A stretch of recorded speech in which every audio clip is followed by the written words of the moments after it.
Sebenarnya ada beberapa yang mungkin mari kita tajamkan itu Mas Denny ya, karena mungkin ini cuma tinggal kita berdua untuk mempertajamnya. Yang pertama sebenarnya dua tipe gugatan ini kan muaranya sama ya. Gugatan presidensial threshold atau tanpa presidensial threshold itu mirip saja sebenarnya dengan gugatan serentak itu gitu. Karena munculnya pemilu 99, 2004, 2009, 2014 yang di 2013-nya itu ada judicial review pertama itu yang terkait serentak itu. Lalu kemudian berlanjutlah gugatan-gugatan selanjutnya itu kan, yang membuat kami di Partai Gelora mencari jalan gitu supaya coba kita agak murnikan makna keserentakan itu Bang Denny, karena ini kayaknya yang agak relevan buat kita, karena apabila serentak itu dimaknakan sebagai keserentakan secara total, maka memang tidak ada ruang bagi penggunaan suara dari pemilu yang lama gitu. Ini karena kita memikirkan legitimasi dari pemilu itu sendiri gitu. Maka kemudian pilihannya itu cuma dua. Thresholdnya ditiadakan ya, sehingga kita betul-betul bisa serentak gitu ya pada 14 Februari 2024, atau threshold diadakan dengan syarat bahwa pemilihan legislatif lebih dahulu daripada pemilihan eksekutif atau pemilihan presiden gitu. Nah sebenarnya ini kan kembali kepada teori lama tentang nomination versus election, itu yang sudah diperbincangkan oleh para filosof zaman dulu, baik zaman Yunani kuno Aristoteles, kemudian yang berikutnya para filosof seperti Rousseau dan sebagainya, itu membuat juga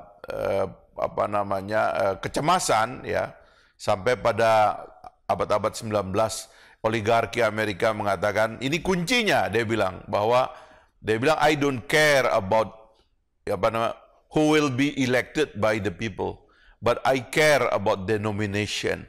Jadi ini between nomination and election. Sebenarnya ini kan yang terjadi nih, Bung Denny. Kan ini yang harus kita agak serius berpikirnya, karena yang diterpedo oleh proses sekarang ini adalah nominasi oleh rakyat itu dalam primary. Sekarang di negara-negara demokrasi disebutnya primary, itu diterpedo oleh segelintir orang di ruang terbatas tanpa melibatkan rakyat melakukan nominasi. Sehingga siapapun yang terpilih oleh rakyat pada dasarnya itu adalah hasil dari nominasi oligarki.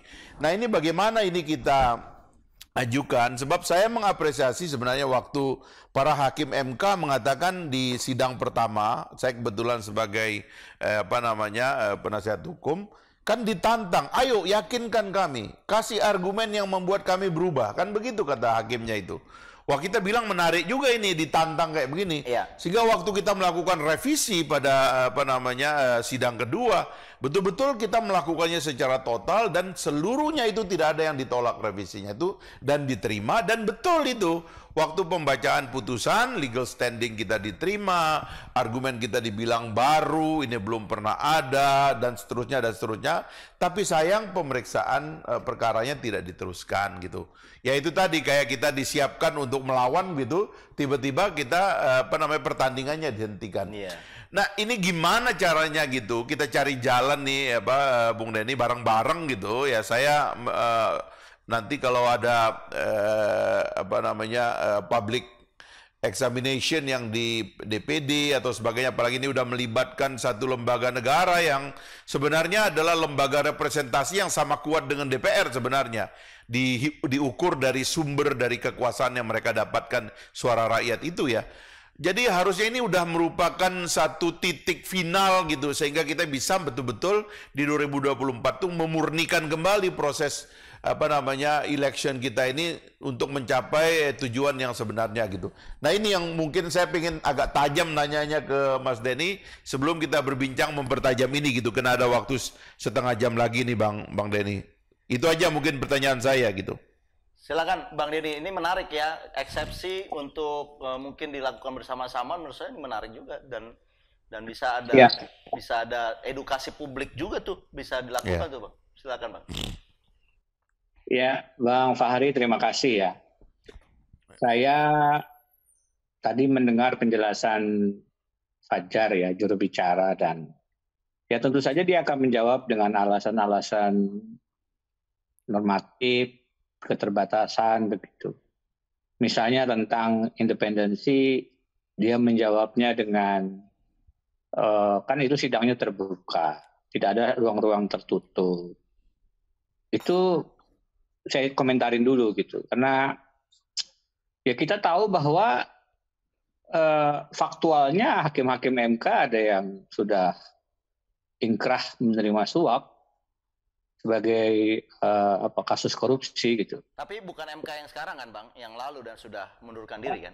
Untuk mengatakan bahwa sidang terbuka itu bukan jaminan tidak ada penyimpangan begitu loh. Logikanya kan itu logika yang ingin saya sampaikan gitu. Tidak bisa dikatakan sidang terbuka itu sudah menutup kemungkinan terjadinya penyimpangan. Apakah itu kalau prosedural iya. Kita kan menjawab itu sebagai jawaban prosedural, bahwa ini sudah ada. Bahkan prosedural sekalipun kita bisa berdebat, bahwa tidak ada pemeriksaan terhadap perkara yang legal standingnya dikabulkan, tapi kemudian pokok perkaranya hakimnya mengatakan, nggak perlu lah, saya tahu kok ini, nggak perlu saya uji lagi, dengar ahli pun nggak perlu. Itu kan seakan-akan, ya terus ngapain kita ada MK kalau kemudian belum diperiksa sudah tahu sendiri hakimnya gitu loh. Jadi agak itu secara prosedural pun kita bisa debat panjang, apakah itu sikap negarawan, apakah itu audi ad alteram partem, sudah diterima sebagai pihak, tapi nggak perlulah dengar bukti begitu. Nanti kalau perkara-perkara lain semua begitu, perdata dan segala macam udah tahu, kami hakim udah paham kok, kami udah berkali-kali memeriksa soal-soal semacam ini, nggak perlulah pembuktian, cukup langsung putusan kan, silakan. Artinya Bang Denny ingin mengatakan sebetulnya sebagai individu, hakim MK itu juga vulnerable terhadap berbagai konflik kepentingan. Kita ini satu, jadi saya ingin membantah dan memahami sekaligus bahwa ada keterbatasan dari juru bicara ya. Dia tidak bisa keluar dari jeratan-jeratan jawaban prosedural kan. Sedangkan demokrasi kita ini kan sedang dibelit bukan persoalan prosedural, tapi persoalan substansial. Prosedur 5 tahunannya mungkin dilaksanakan, walaupun kemarin sempat ingin ada penundaan dan lain-lain, tapi kan tetap akhirnya katanya 2024. Mudah-mudahan tidak ada perubahan lagi. Jadi yang problematik kan substansial. Jadi tidak bisa menjawab bahwa sidang terbuka itu jaminan tidak ada persoalan independensi. Kalau kemudian ditanya mana buktinya segala macam, tentu saja itu pertanyaan-pertanyaan yang selalu dialamatkan kepada kita yang bahkan menjadi penyidik pun tidak punya alat gitu kan, tidak punya kewenangan. Yang kita punya ya pemahaman bahwa independensi hakim-hakim MK itu bisa tergoda dengan kekuatan intervensi kekuasaan maupun intervensi keuangan. Saya selalu bilang dua itu.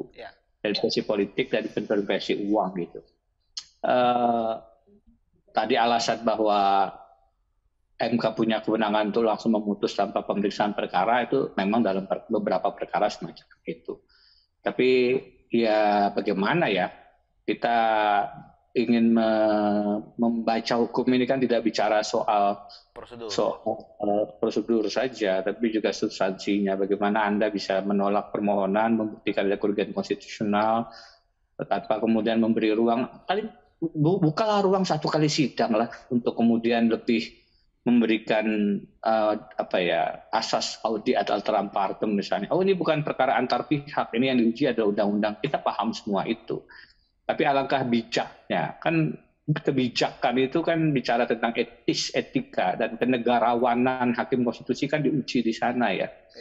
Pada saat itu tidak di-deliver hak-hak untuk didengarkan secara bijak itu, maka tentu saja itu adalah indikasi adanya penyimpangan, apakah penyimpangan prosedural atau penyimpangan substansial. Tapi dengan adanya dalam putusan MK itu ada hakim yang dissenting opinion, itu kan juga menunjukkan transparansi kan, Bang? Artinya MK juga melakukan itu untuk ke publik kan? Ya, iya, tapi kan kita lihat dalam beberapa kasus juga dissenting opinion itu tidak muncul lagi kan. Itu juga aneh itu. Ya, lanjut Bang. Yang kedua yang tadi. Ada dissenting opinion, tapi kemudian perkaranya disoal juga tidak ada dissenting opinion lagi. Kan substansinya mestinya sama. Oke, nah itu terkait dengan jawaban-jawaban normatif yang selalu kita dengar pada saat kita menyoal ya. Proses penegakan hukum kita. Dalam bahasa yang lebih terang, saya mengatakan pengalaman di Pilgub Kalimantan Selatan, pengalaman di banyak menjalani proses penegakan hukum, politik dan hukum kita ini sekarang bukan melaksanakan demokrasi, dolat rakyat, tapi sebenarnya sudah dibajak oleh duitokrasi, dolat duit. Jadi ya kemudian, tolong dibuktikan, ya tentu selalu begitu arahnya, tapi kan sekali lagi ruang-ruang pembuktian itu memang pasti tidak mudah. Pada saat Pilpres kemarin kami disuruh membuktikan, ya kami dapat saksi-saksinya bahwa ada intervensi, ada keterlibatan aparat, tapi pada saat kita mau maju ke MK, hanya minta MK yang manggil saja, MK jawabannya itu adalah yang panggil harus pemohon. Padahal permintaan saksi kita, kalau yang manggil hakim dia bisa punya alasan kepimpinan. Ini namanya juga aparat negara ya, bahwa dipanggil oleh pengadilan gitu. Kalau yang manggil kuasa para pihak kan berbeda dengan kalau yang manggil hakim. Baik. Itu saja tidak dikabulkan. Sehingga bagaimana kita hakimnya bilang buktikan dong.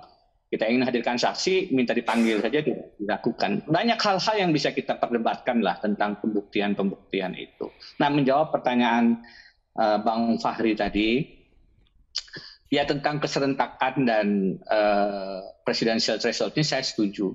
Bahwa kalau dia serentak, ya berarti tidak ada presidential threshold. Tapi kalau dia ingin ada presidential threshold, ya mestinya pemilu legislatif dulu dong. Masa 5 tahun yang lalu? Kan dalam pencarian kami, riset kami itu tidak ada di negara manapun tentang mendasarkan syarat capres dari pemilu 5 tahun sebelumnya. Banyak argumen yang mengatakan itu aneh dan dibantah dengan open legal policy. Jadi benar itu yang disampaikan tentang nomination dan election itu, dan betul bahwa election kita sudah dipatahkan lewat nominasi. Itu sebabnya kita bicara tentang oligarki. Saya ingat persis satu tulisan aktivis Direktur Cetro tahun 2004 di majalah Tempo yang berjudul Presiden Pilihan Uang. Jadi sama dengan argumentasi saya tadi bahwa duitokrasi.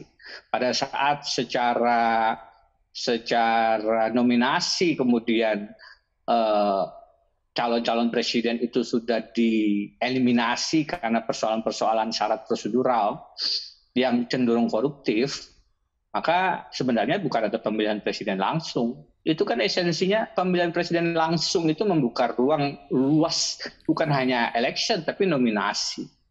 Dan pada saat kemudian nominasinya sudah disempitkan, maka kan ini bukan presiden pilihan rakyat, ini presiden pilihan partai politik atau yang menguasai partai politik, kan begitu. Dan kita sekali lagi kita bicara tentang oligarki, tentang pada saat bicara partai politik itu. Jadi apakah bisa kita punya ruang lagi untuk memperjuangkan ini? Ya, saya selalu katakan terus kami tidak berhenti meskipun dikatakan kalah lagi. Bagi kami ini bukan kalah menang, ini persoalan menegakkan prinsip yang kami yakin adalah benar begitu. Dan hitungan kalah 2-0, 3-0, 4-0 tidak ada artinya pada saat kita ini skornya bukan 2-0, 3-0 lagi, Bang. 30-0, Bang. Ya, kalau dalam konteks integriti kan kita mengajukan anggaplah 3 kali Oke. begitu ya.